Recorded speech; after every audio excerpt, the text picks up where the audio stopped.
Santorini não é exatamente um lugar. Para mim, pareceu uma suspensão definitiva no azul. Me chamo Marina. Aos 52 anos, sentia que minha vida tinha se tornado igual às empresas que administro. Eficiente, lucrativa, mas sem alma. Viúva há 6 anos, o luto tinha perdido o gosto amargo, mas deixou um vazio branco e silencioso no lugar. Por isso, aluguei aquela casa antiga no ponto mais alto do penhasco em Moia. Eu queria o isolamento, o vento salgado e o mar infinito para descobrir se ainda existia uma mulher por trás da empresária. A casa era linda, mas cansada. As paredes descascavam sobre o sol e as janelas rangiam como se tivessem muitas histórias para contar e ninguém para ouvir. Foi no segundo dia que Nikos apareceu. Ele chegou sem barulho, com uma caixa de ferramentas gasta e uma aura de calma que destoava da minha urgência. Tinha 35 anos, mas o jeito como olhava para as rachaduras na parede me fez sentir que ele entendia de tempo muito mais do que eu. Apresentou-se como um restaurador encarregado de cuidar da estrutura antes do inverno. Lembro de observá-lo trabalhar da varanda enquanto eu tentava, sem sucesso, ler relatórios. Nikos não tinha pressa. Ele passava os dedos pelas imperfeições da pedra como se acariciasse a pele de alguém.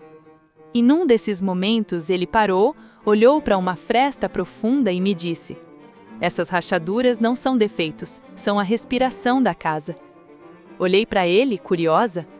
"Uma casa que não racha é uma casa morta", continuou ele, com aquele sotaque grego grave.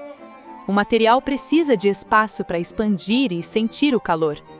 Passei a tarde pensando naquilo. Eu também tinha minhas rachaduras, escondidas sob terninhos caros. Nikos continuou o serviço com uma confiança silenciosa. Ele não tentava me agradar como o turista, ele simplesmente estava ali, cuidando do que estava quebrado. Quando o sol começou a mergulhar no mar Egeu, transformando o azul em laranja, ele guardou as ferramentas. Antes de ir, me olhou de um jeito direto, sem a pressa do desejo juvenil, mas com uma profundidade que me fez segurar o fôlego. Nos dias seguintes, o pôr do sol tornou-se nosso marco. Eu descobri que a luz de Santorini é impiedosa ao revelar o que tentamos esconder, mas a presença de Nikos tornava essa claridade suportável.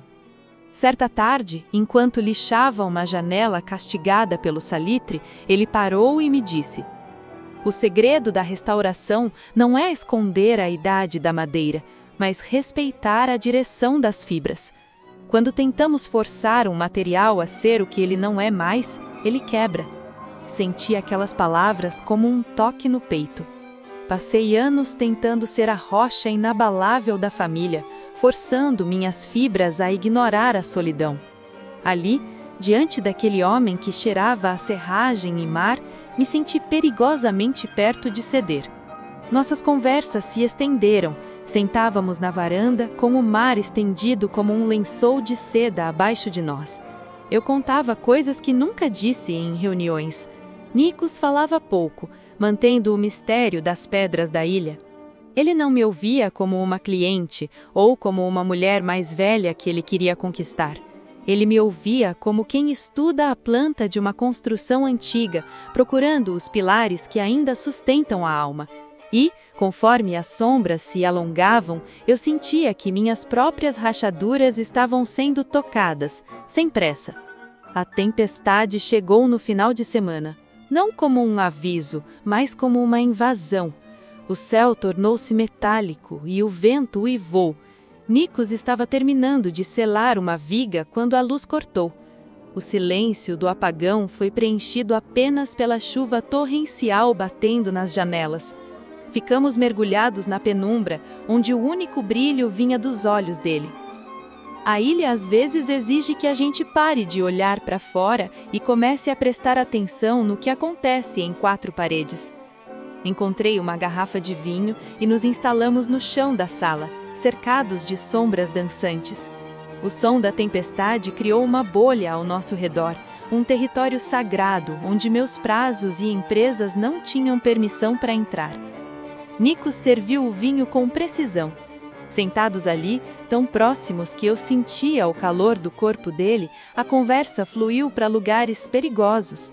Eu comentei quase num sussurro que me sentia como aquelas vigas antigas, tentando sustentar um peso que já não era meu. Ele respondeu com a voz baixa como o mar: "O segredo de uma vida longa não é ser forte o tempo todo, é saber em quem se apoiar quando a estrutura cansa de lutar contra o vento." A luz das velas suavizava o rosto dele, tornando-o enigmático. Eu me peguei desejando que a tempestade durasse para sempre. Faço uma pausa aqui, porque sei que muitas de nós carregamos esse mesmo peso.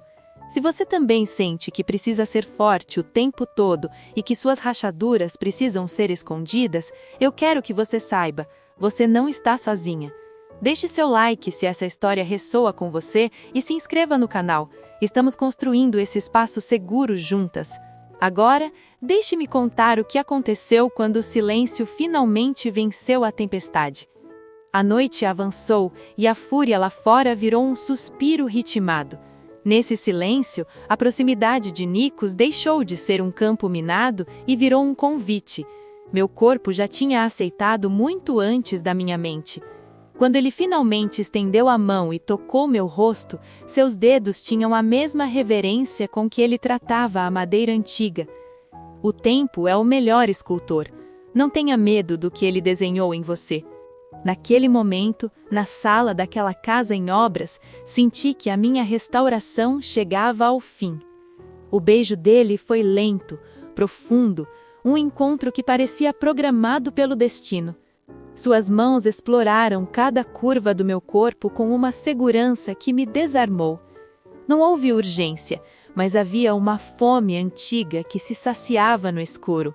Sob o toque dele, eu não era a empresária ou a viúva. Eu era uma mulher sentindo cada parte de mim se render. Ele me ensinou, entre carícias que mapeavam minha pele, que o proibido e o inesperado carregam um gosto que ninguém ensina a programar. Aos 52 anos, percebi que a surpresa de se sentir viva de novo transcende qualquer planejamento. Quando o sol começou a pintar o mar Egeu de rosa na manhã seguinte, estávamos aninhados. A paz que eu sentia é de um encaixe perfeito. Nikos me olhou com ternura e disse: "A casa está pronta para enfrentar qualquer inverno agora." Eu entendi. Ele não falava apenas das vigas. Arrumei minha mala com serenidade. Saí daquela casa branca sentindo o vento no freio e o gosto de um segredo que guardaria para sempre. Eu não sabia se voltaria para Santorini, mas sabia que levava comigo uma nova linguagem, a do desejo que não pede licença e a do toque que restaura a alma. No fim das contas, eu não era mais um segredo para mim mesma. Eu era um começo.